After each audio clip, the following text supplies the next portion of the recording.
Hi everyone!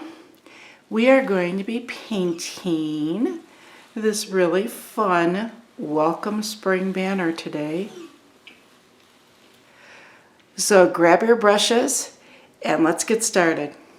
So I've come in with a foam roller and this is my second coat of color and I'm going to leave it wet. This is the base coat color, which is in your instructions. And I'm putting a second coat down. Then I have the next color. And if you don't have the color that I'm going to sponge with in your instructions, what you can do is take the base coat color and mix it with a little bit of white to make it a little bit lighter. And I've loaded my sponge. It's dampened and I've got just a little bit of paint in there. So I really pounce it in. And then I'm going to come around very lightly. I'm barely creating a texture. We're going to have lots of layers in the background, creating some interest. And I like to do this wet into wet so that it's not too harsh. And again, you can barely see that there's much texture at all. I used my see-through ruler and I created a line 2 inches from the bottom. This is the bottom. And then I have two 1.5 inch from the top because I'm going to just use a small dowel rod to put through the top to hang this. So I'm not going to need that much. And then what I'm going to do is just fold it back very neatly, make sure it's on that line. So then what I am left with is we have 18.5 inches, and this is 1.5 inches up here. What I'm going to do right now is I'm going to come in and I'm going to use a stencil. And I'm going to use the leaf stencil and I'm going to randomly put it around and bring parts of it off, parts of it on. And I like using a sponge to do that. I find sponges tend not to seep underneath. I dampen the sponge first. Or you can also use the dauber. Either one of these would work really, really well. And like I said, I just make sure that they're dampened first, and then I blot them. So I'm going to go ahead and use the dauber. And I'm going to go into the same color. And I'm loading my dauber, and then I offload it.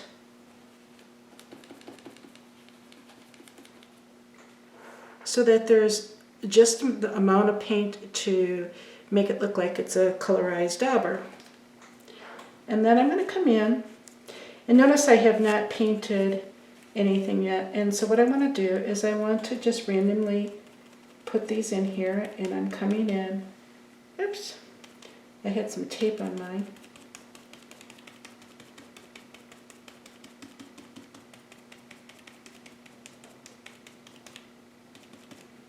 Well, the nice thing about it is I brought it up, and so you can see how this is really nice and light. And again, it's the same color that I used in here, only it's going to look a little bit brighter because I worked wet into wet with the first color.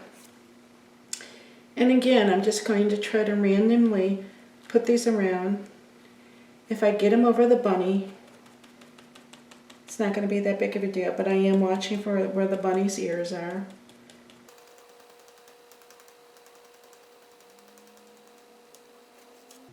And you can see how nice and soft it is. So, oops, I got it over the bunny, but that's okay. And then I have to periodically reload the dauber. And so I'm going to just work again so that these are coming in at various angles. So I turn the stencil here and there. And watch that you don't get too much paint built up on your stencil. You can see I've got a lot of paint built up on mine. Okay, I'm not sure if you can see this or not. It's all done. You can see the texture. And for me, it's a little bit bright. My bunny needs to be in the foreground. So what I'm going to do is I'm going to take the background color and I'm going to very lightly use my seawool sponge and sponge over this texture. And what you'll see is we'll just So very lightly, very lightly.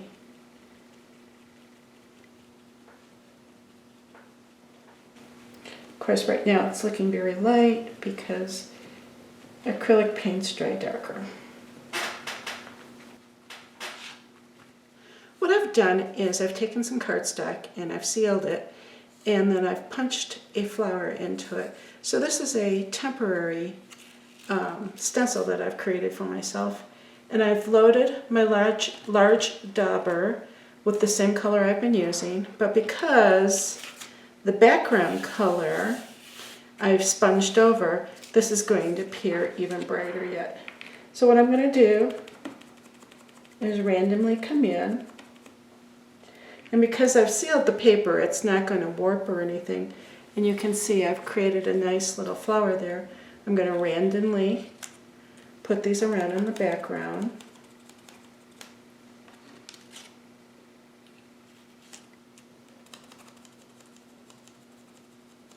Now watch so your dauber does not go outside of the stencil. And I'll put these like in little triangular positions. I always try to form a triangle. And then I'll be back. Okay, so you can see the background right now has lots of texture. It's lots of fun. The initial leaves I put down has just become a pattern. I didn't want it to say, hey, look at there's leaves in the background. I wanted to say, hey, there's texture in the background. So now with this, what I'm going to do is just let this dry, and I can use this again. Okay, I have an old scruffy brush that it's about a size 10, an 8 or a 10. And I pull on the hairs to really open it up, and it looks nice and fluffy like that. And I'm taking the first color for the fur, and I'm going to thin it with a little bit of water. Not a lot, because we're going to create a little bit of texture, but it's going to be like applying texture and a base coat color all at the same time. So I've got it loaded with this thinner paint, and let's see if you can see the brush. And what I'm going to do, and I've also outlined my the eyes and nose with an Identa pen. I'm going to start just pulling. I'm pressing very light, and I'm going to start creating a little bit of texture with this brush. So I know that if I go over the eyes, it's going to show through or glow through. The marker is.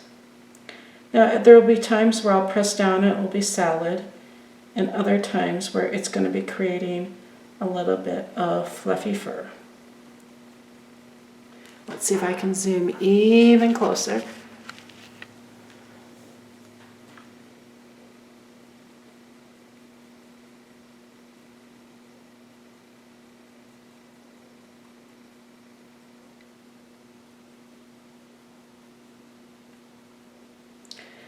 So this is just roughing in a base coat color for the bunny.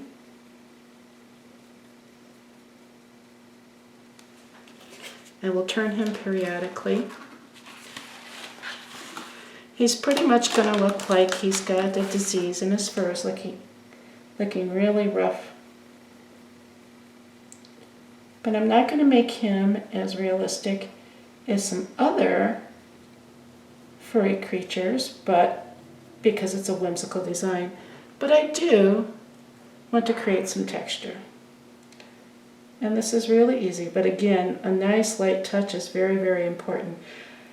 If I pounce down like that, look at how it makes a mess. So what I can do is just kind of try to go around it, pick up a little bit and blend it out.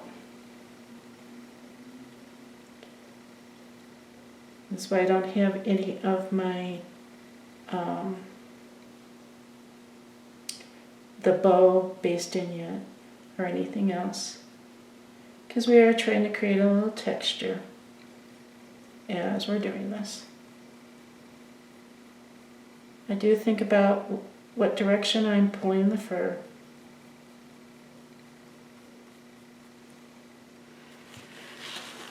Okay, so I'm going to turn around.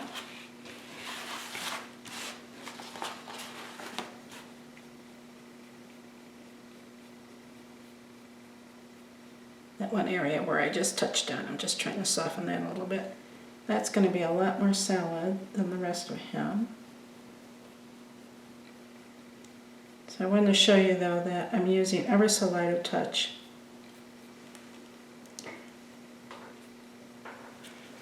Okay, so now we're going to go into his ear. And can you see his ear right here? I'm going to do the same thing. Very, very, very, very light touch.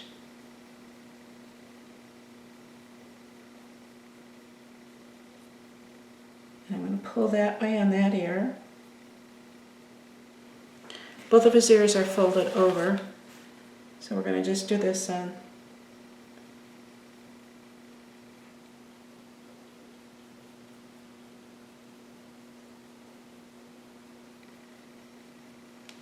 Okay. Then when we get that underneath part in, what we'll do is we'll come over. I need to get some more paint. And again, this is just slightly thinned. It's not an ink-like consistency, but it's almost there.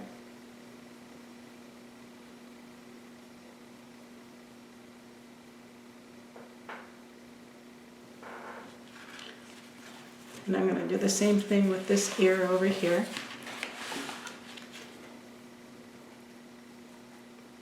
And that's why these colors are so important to keep nice and subtle, because the bunny color and the background color is going to be very close together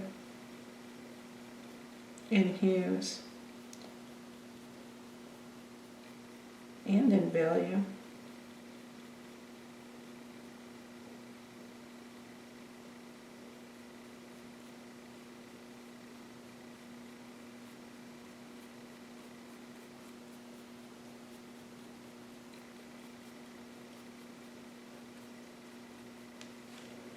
So what we have is a very, very rough bunny.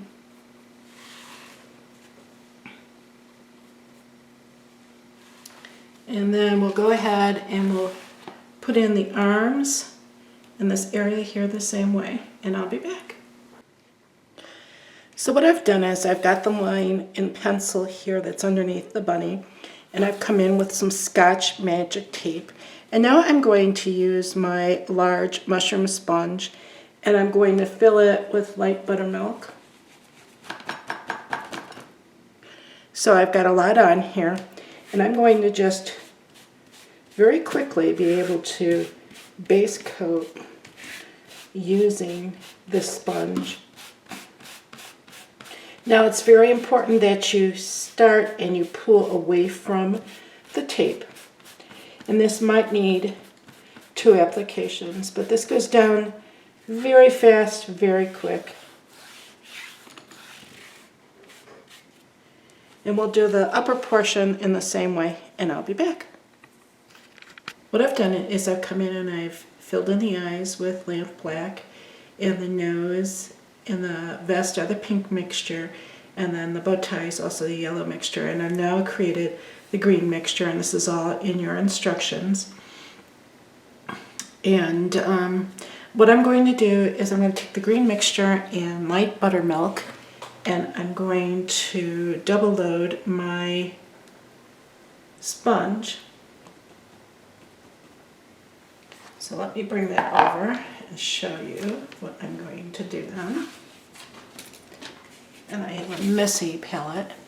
So what I've done is I've stuck my one side of my sponge into the light buttermilk and the other side in the spring mixture. And then I'm going to just go back and forth like this and kind of blend it into my sponge so there isn't obvious lines.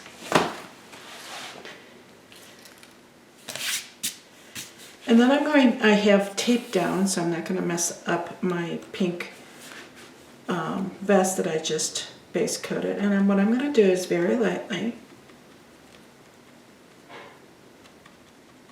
just come in and rotate my brush and rotate my sponge, and I'm trying to get just a really fun texture That's a combination of the light buttermilk and this green mixture.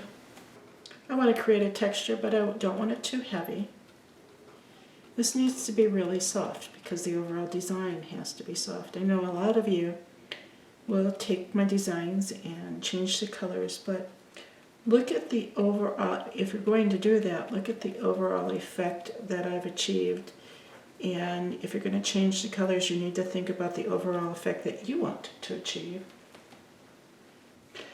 Okay, and now I've got my big mushroom sponge in my hand, and I'm going to put this down. Now you could also use your dauber to do this too.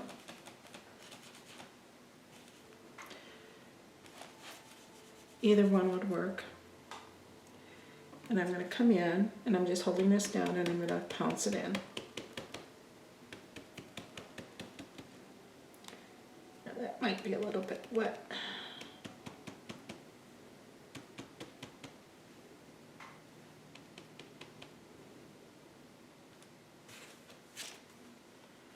Okay. And so we're just trying to create a variety of leaves and different shapes. So that time I came down, and I'm going to alternate it. And I'm using foliage green right now.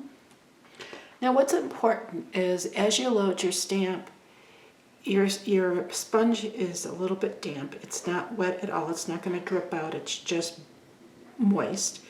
And then when you load the paint in, it becomes like a stamp pad, and you can probably get the entire leaf in with just one application of paint.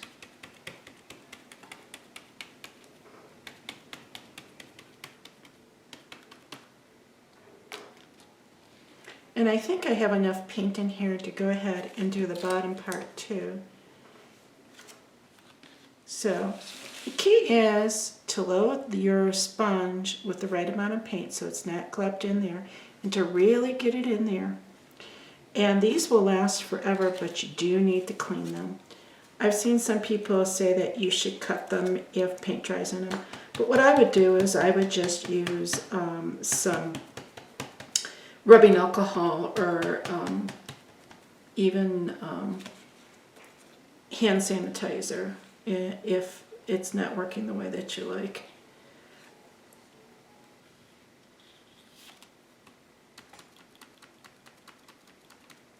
So once I'm done, if I'm at my painting table and I can't go and wash this out, what I'll do is stick it in my water tub so that none of the paints will dry.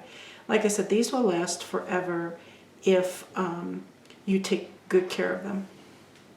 I want to put in a line for the iris on the eyes before I do anything else, and I've mixed my blue color for the eyes. And I'm going to come in and I'm going to make an ink-like consistency or a cream-like consistency so that I can pull a line easier. And I use water for that, and so I'll put a few drops in the water, and then I have some off to the side. And what I want to do is I always use a metal palette knife. In your tools, you should always get a metal one because the plastic ones break and they just don't work very well. And these are not that expensive, and you can see mine's really old and corroded with paint. And you're going to use a liner, and generally I use a script liner. This is just like a little #1 liner, and I'm testing it on my palette to make sure that it's pulling the way I like. And so all I'm going to do then is I'm going to come in, and on this side I'm going to just press down and pull a little C-stroke. And that, you can see, is definitely the letter C. Then we're going to pull a backwards C-stroke on the other eye. So essentially his blue eyes, the irises are going to show on the outside. And the eyes were based with lamp black. I'm going to use a 3/8 inch ruby satin filbert grass comb. You can use any filbert grass comb that you want. But what I'll do then is before I come in, I want to test it. I've got my brush filled with water, and I want to make sure I can make some nice strokes with it.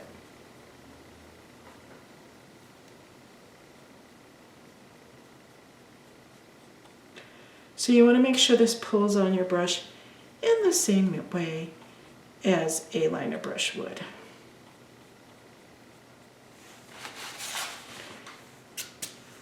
So I'm going to just come into the bunny, and this is the original color we use. And now I'm just going to zoom in so you can see this. I'm just pulling some lines. And I'm not trying to make this look realistic. I just want to make him a little bit more furry and a little bit more fluffy. And this will go all the way on the outside too.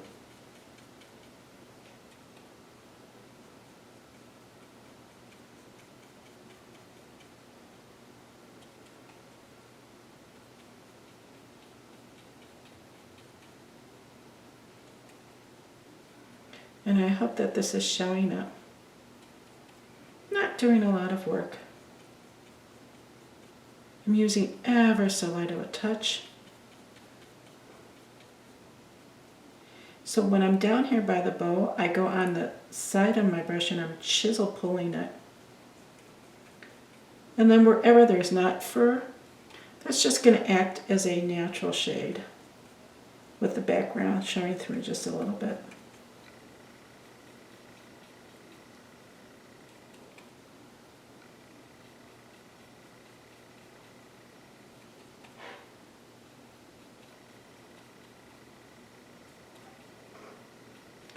And I'm going to do this throughout the rest of the bunny. And I'll be back. So I wanted to show you that the bunny is looking a lot furrier now compared to like his ears. But I wanted to show you that on the forehead, when I pulled it, I pulled this way and then I brought my brush down this way and pulled down and out. So knowing what direction to pull these lines is important too. So on the ears, what we're going to do is we're going to come down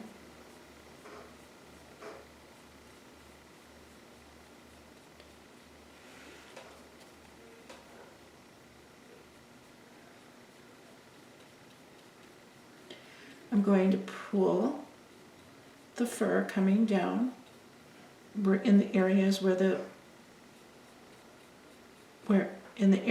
it's flopping over. I'm using a very, very, very light touch because if you press really hard, you will just get a solid clump of paint rather than individual hairs. When I go to the outside, I do turn my brush on its side so I can get some of these little individual hairs going. Eventually you could come out and use a liner brush, but so I just thin my paint a little bit so that it's not so hard to work with. And I'm going to just pull some lines here. And then pull it over into that area that's folded down. Then I'm going to pull some going this way. Before we come in and put our last highlight color in, we will come in and add a wash of pink in its ears. So I come on the outside.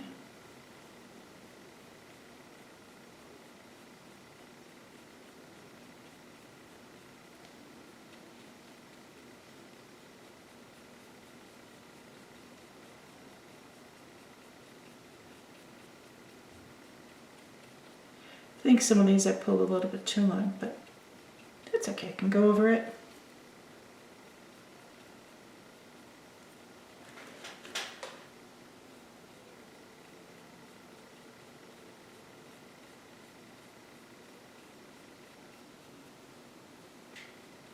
So you can see I'm already creating depth and I'm using the exact same color with, it's just because I've got 2 layers down, it's just a little bit brighter.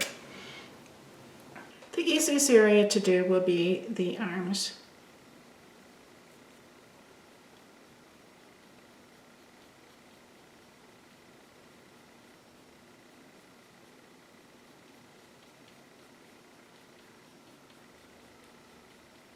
So essentially all I'm doing is using a very light pressure.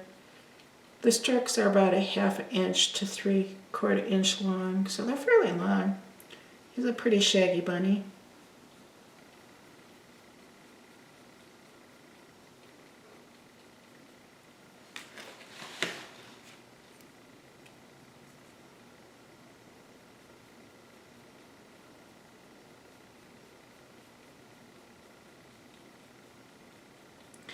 And the key again is how much water you have in your paint. If you're having a hard time pulling these, then it's your paint consistency. You can try a glazing medium or a floating medium in the water. But my medium of choice has always been just plain old water. And so that's what I use, at least with my acrylic paints.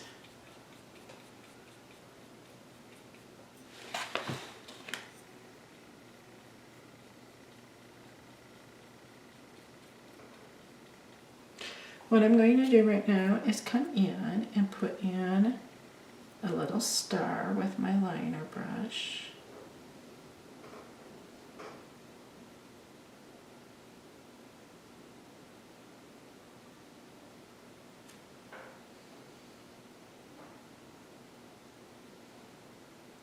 And we're going to try to put this in the same position.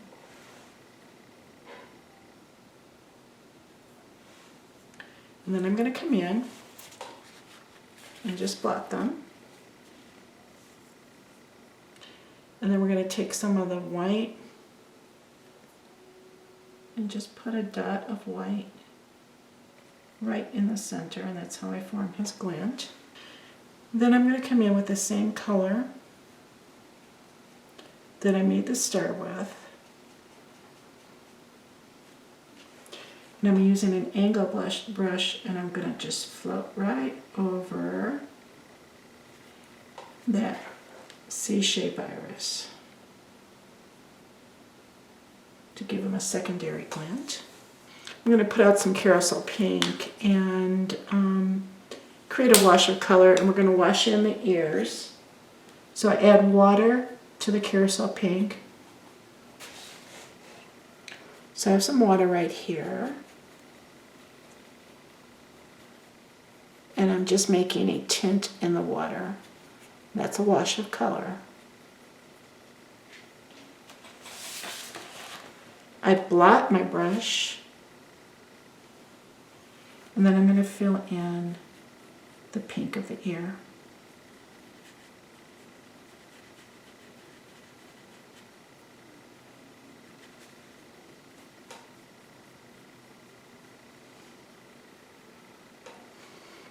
Now that's drying, I'm going to take the full strength carousel pink.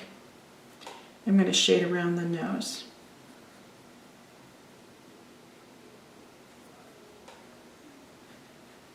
I'm using an angle brush, but generally I will use a regular flat brush to float with. I'm just trying to keep this contained to the outside edges. I'm going to go into my bigger brush and we're going to shade the vest with the carousel pink. If any of you do not know how to float, I have a YouTube channel which has all of the techniques that I'm using here today. How to float, how to walk out a float, and you can always refer to those.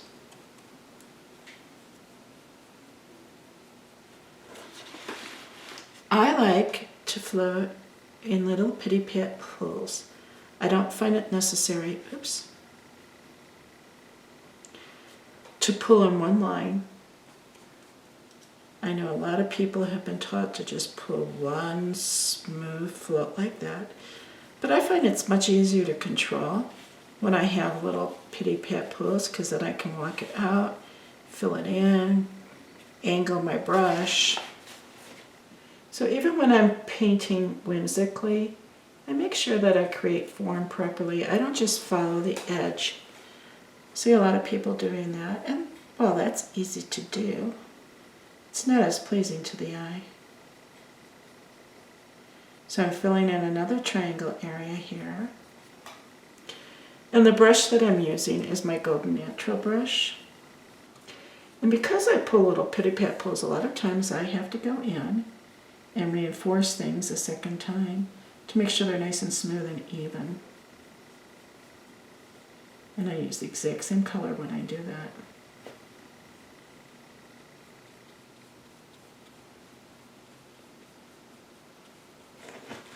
So now I'm going to just flip down behind here. I'm going to flip down behind here.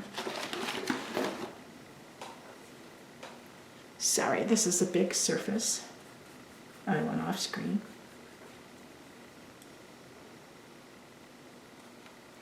I'm not going to worry about shading down below here because we're going to have some flowers there in a little bit.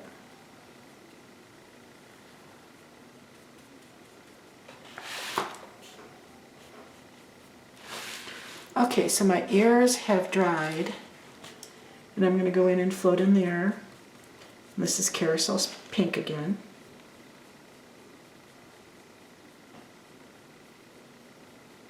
And this will just brighten up the ears a little bit.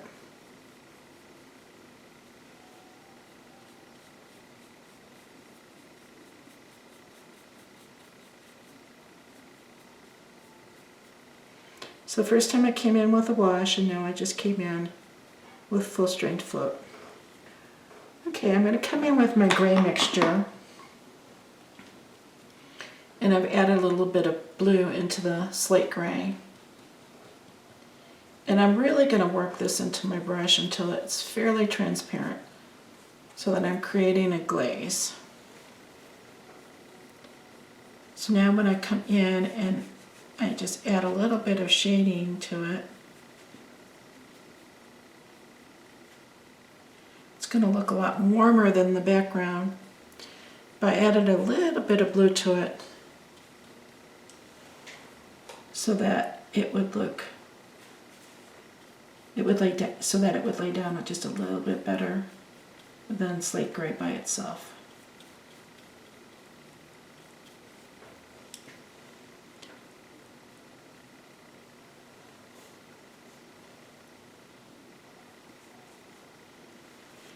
Shade right here.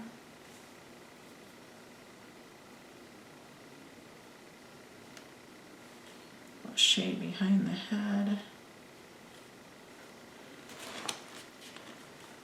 Okay, and so what I really want to do is make sure that this is a nice light float on here.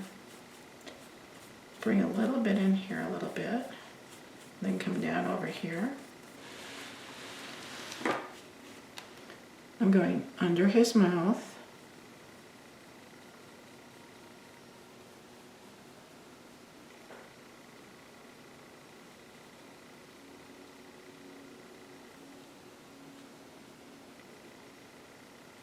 And I came over on this back half.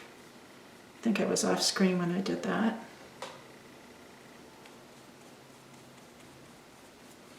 And again, this is a very, very, very light float so that everything we've done is showing through.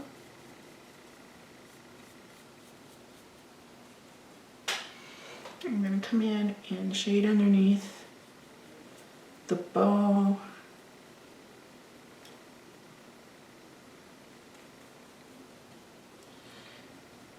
Shade the armpits a little bit.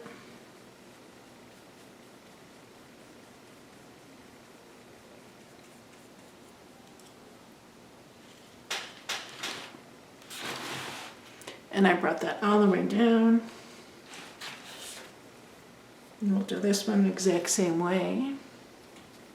Okay, I've also gone in and I've shaved next to the nose, and then I came in, I brought up my shade onto the rest of the cheek indentations. And now I'm going to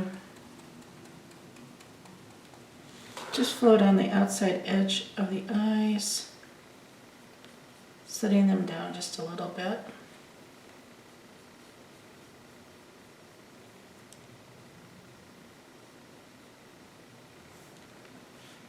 Once the shade's in, if I've come in just a little bit too dark, I'll come into the color that I was using first and add a few more lines and add a little bit more fur.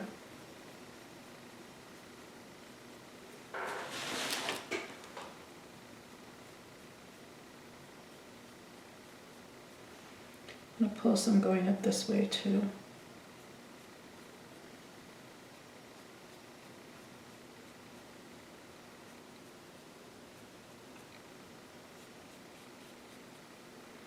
And just this is just a little bit.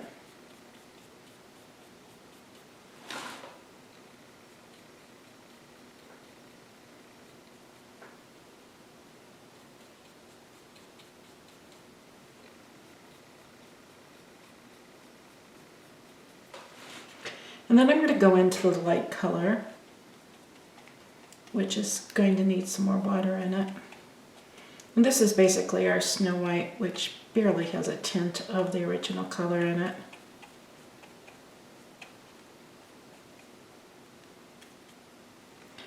And I'm going to put this very carefully in the lightest areas on the bunny.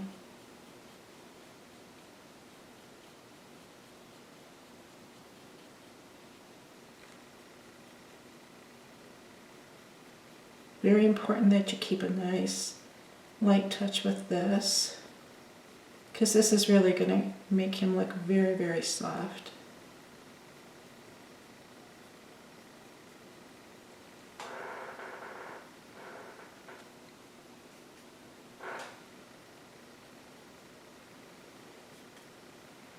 We can pull just a few lines over his nose.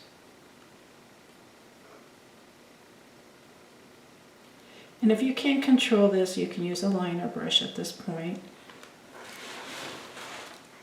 I just think it goes a lot faster with this brush. And this is just going in the lightest and brightest areas. I'm not going to go over into the dark area. So it's pretty much in the center of his face. And then we're going to put some on his cheeks. I'm not going to use my liner brush at all on him if I don't have to. But if you're having a hard time keeping nice soft lines, go ahead and use a liner brush. We'll add some highlights down over here to his arm, and this is going to pretty much be on the outside edges. And this is using the Snow White.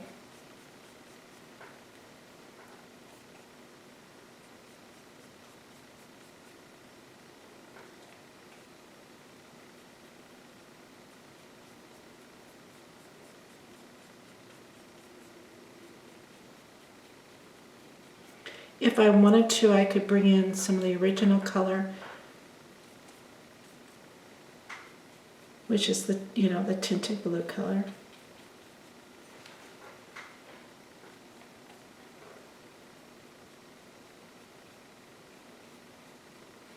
He's a very shaggy bunny. I'm doing the same thing over here on this edge.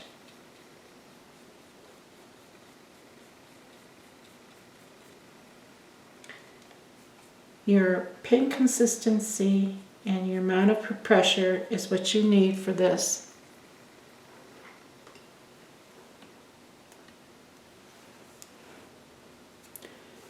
The paint consistency in your brush and the amount of pressure you use is what's going to give you some really good lines. As I go into the darker areas, I'll go into the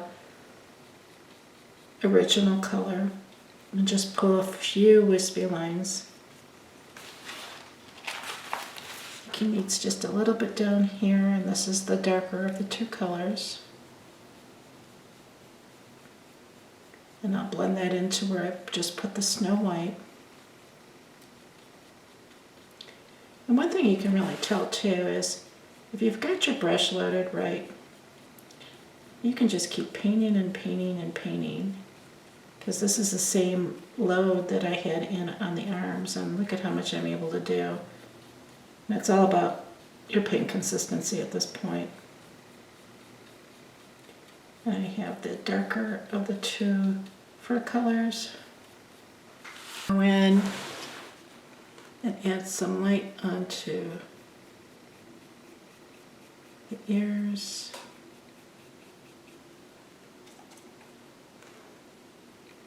I'm pulling these shorter, making him look a little furrier. But again, he doesn't have a nice groomed hair cut like my teddy bears do.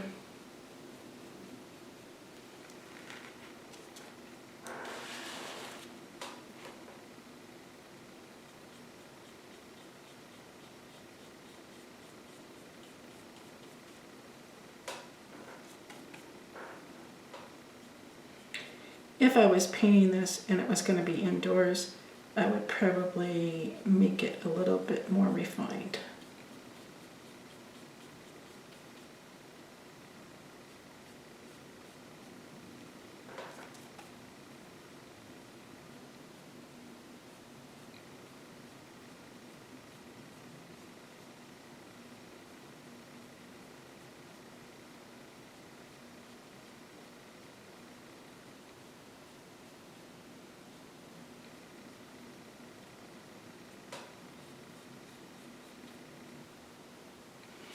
Okay, we're going to pull some lamp black and add some lashes to his eyes. And do the same thing over here. I'm using ever so light of a touch. I lift up and then I come over in the corner. I mean, if you want to add more lashes, you can, but keep them balanced.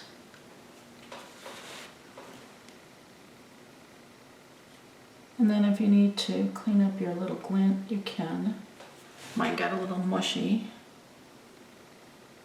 If you want to use an indenting pen for this, you could.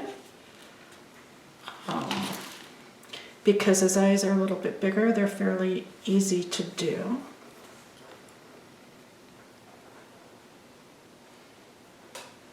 Then I'm going to come in and line in his mouth. I'm using a script liner. You should use whatever liner brush is most comfortable for you.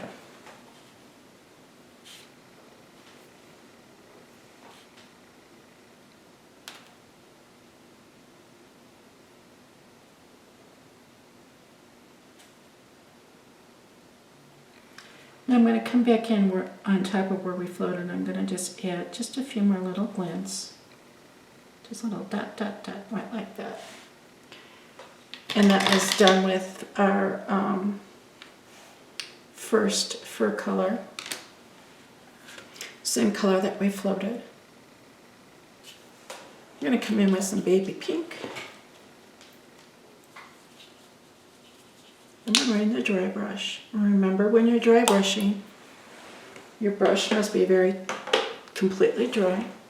And so must your paper towel. I have my complete creative blending set, and so I'm going to go into my smallest brush, and what I want to do is really load it into the brush and then take the majority of it out so that there's only a residue of paint left. And then I'm going to come in and just use a circular motion .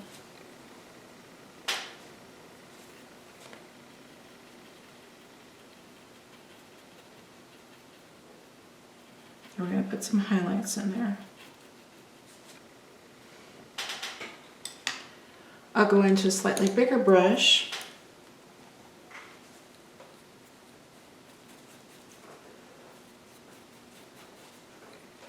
And I'm going to dry brush some pink onto his cheeks. I'm dry brushing that because a dry brush application of color is transparent and you'll be able to see all his cute little fur lines through this. And can you see how bright the nose is compared to this? That's all we want, is just a hint of color on his cheeks. We don't want him to look like he's been playing with mommy's lipstick. We just want to make him look alive.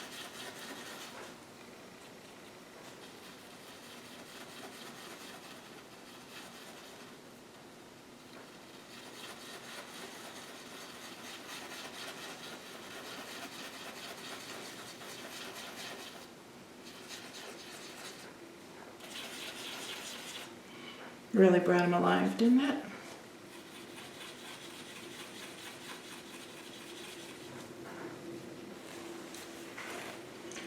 I'm going to take some Snow White, and I'm using the same dry brush. And this is more like full strength paint, and I'm just going to tap, tap, tap, tap, tap some highlights in.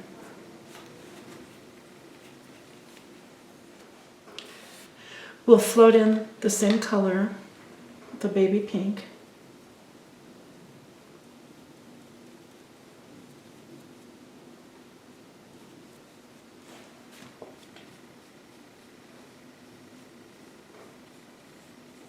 Floating it in there, and then I'll just walk it out. If you cannot walk it out, you could dry brush this in. Just use a bigger brush. And I'll show you how to do that on the other side.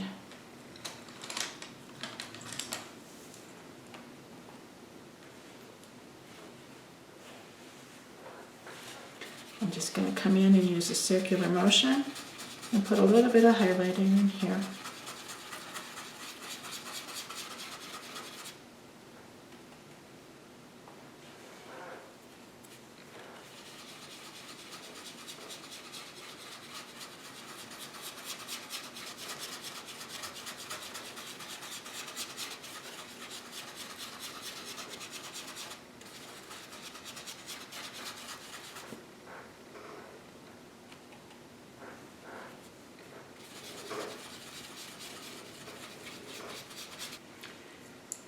I'm going to add just a little bit of Snow White into that highlight color.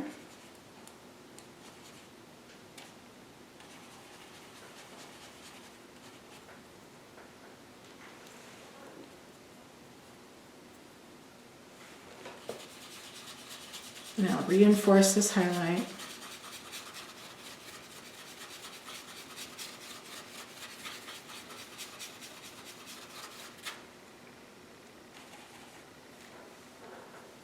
I'm going to reinforce this highlight also.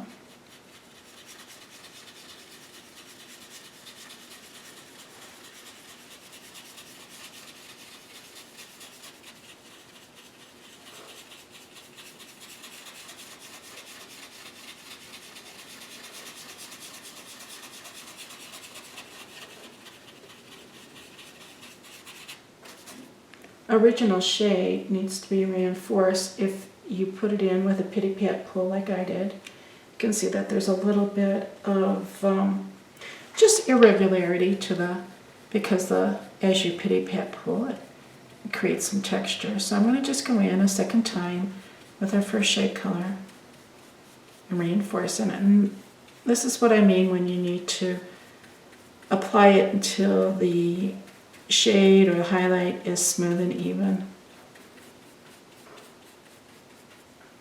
Just adding the same color a second time makes it look really nice.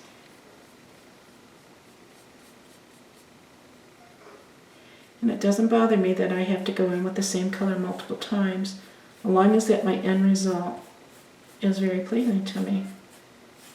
Because again, this is not a race. What's important is that I'm creating dimension in my cute little bunny.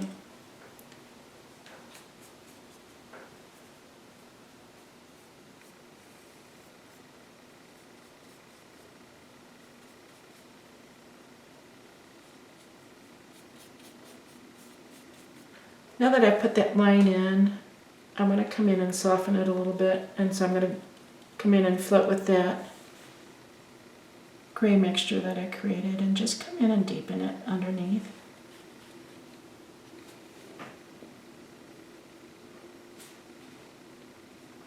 him next to it. It's just going to soften those mouth lines a little bit.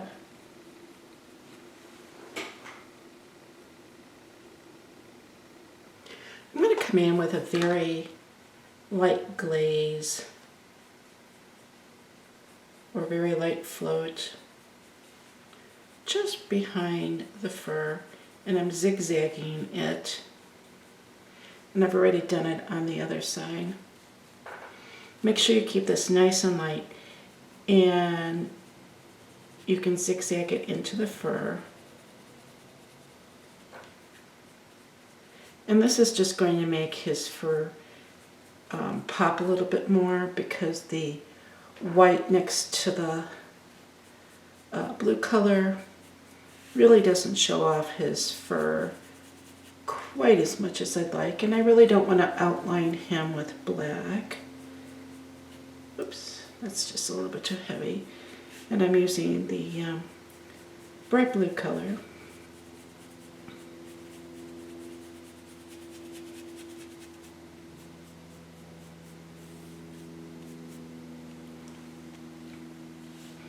And I'll go all the way around the bunny with this, just to make his fur stand out.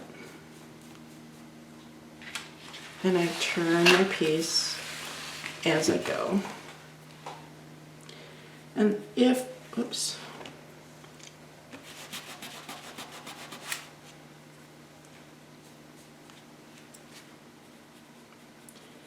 And if you need to make him look a little bit more furry, this whole zigzag type of a float along the fur will really help give him a little bit more texture to his fur.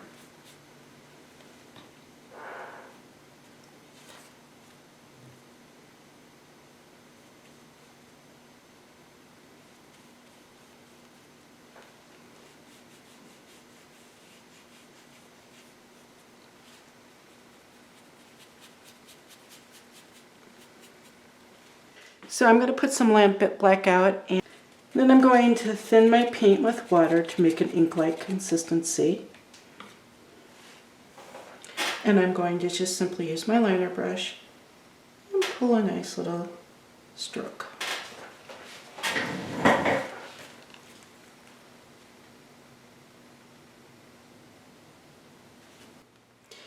If some of your lines are not showing, go into some light buttermilk, and the fact that it's just a little bit warmer, the lines will show up a little bit better.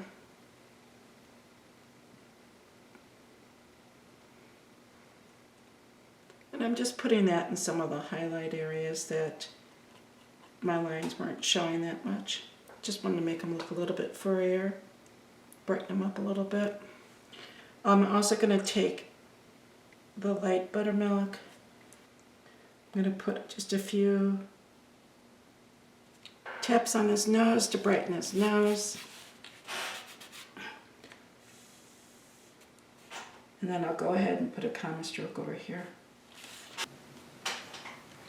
I have the yellow highlight mixture in my brush, and we're going to just dry brush this in here.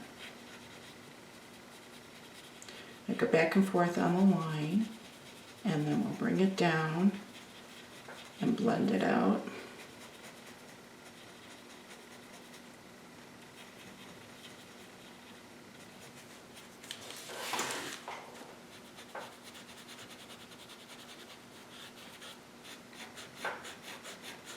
And then I'm going to just come along the lines with this. We'll do the same thing here. I'm going to follow this line a little bit, and then we're going to just come in and soften it.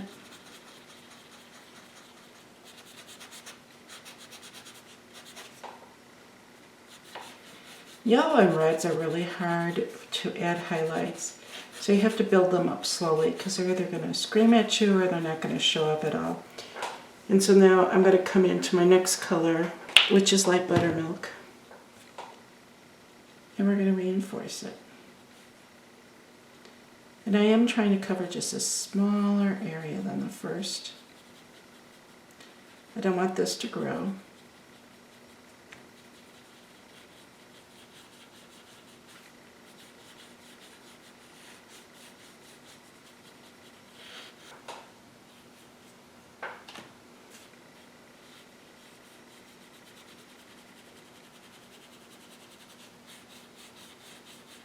And I'm doing both the same way.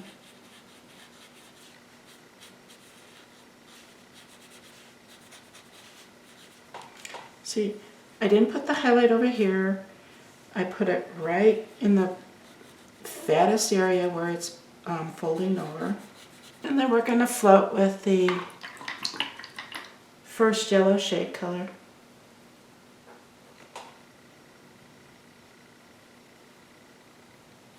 And I'll also pull this along the back edge. And then I'm going to just zigzag pull this right here. Now the paint just wore out. So come back in. Now this is going to dry darker, and again, one of the disadvantages of working with yellow is the highlights show up when you first put them in, and then they dry and they disappear. The shades don't show when you first put them in, and then as they dry, they get really super dark. I'll just bring a little bit of shading behind here.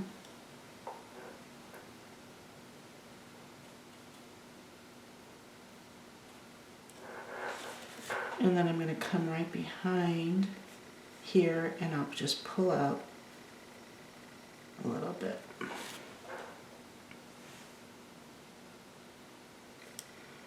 I don't want my lines to show.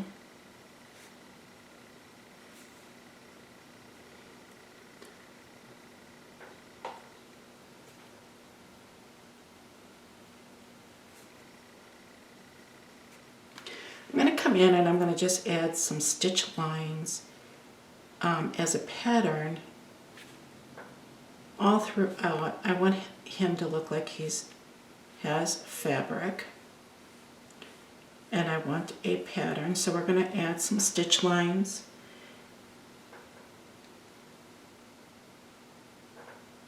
I'm using my liner brush.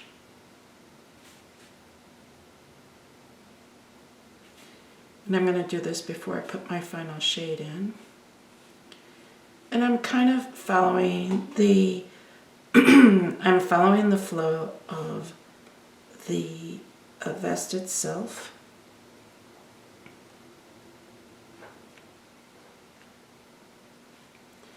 And so these are just little touchdowns and easy to do then.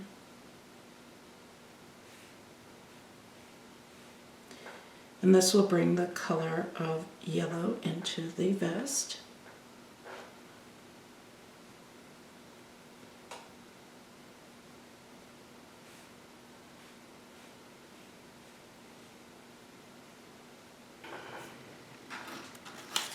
Now I have a smaller little stencil that I created, and I'm going to use the lavender mixture. And I'm using my little teeny dauber, and I load it just the same way I did the sponges and the other dauber, so that it looks like a stamp pad. And then I can come just in the center of it, and we have a very cute little flower, and we're going to randomly put those in. I wanted this to be subtle.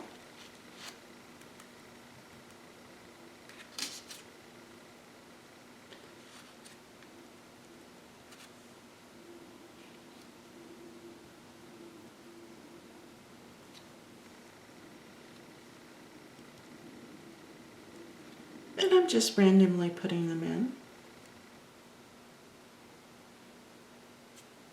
So what I do then is I immediately wash out the dauber, and I can reuse this. This will last forever. And then I put this to the side, let it dry, and this will last a long time too, even though it's just made from cardstock.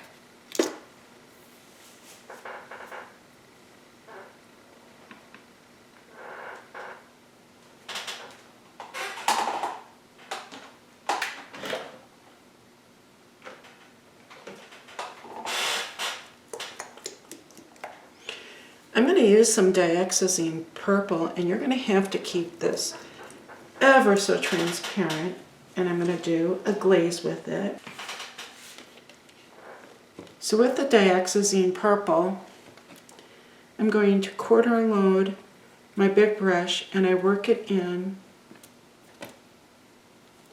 I work it into my brush until it's completely transparent. You can see there's opaqueness there, and there's no opaqueness here. It's transparent. There's just a hint of the purple color in there, but yet it's corner loaded. Then what I'm going to do is come in into the darkest areas of my bow, and see how soft that is.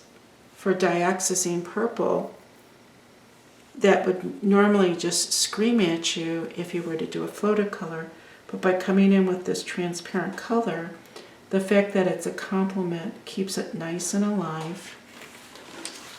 And look at the depth it just added. I'm going to put it on the back half over here, and I'll also put it in right there. If I need to, I can pull out a little bit like I did before.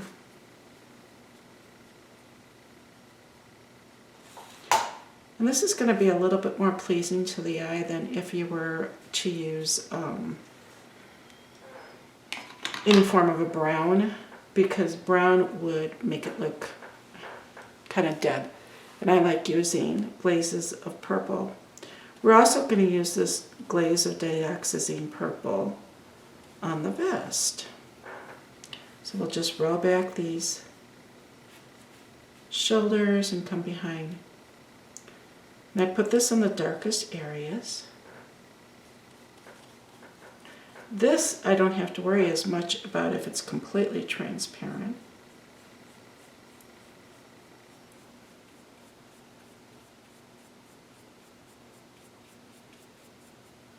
And so what this is going to do is just set back the pattern that we just put on there and give it just a little bit more depth.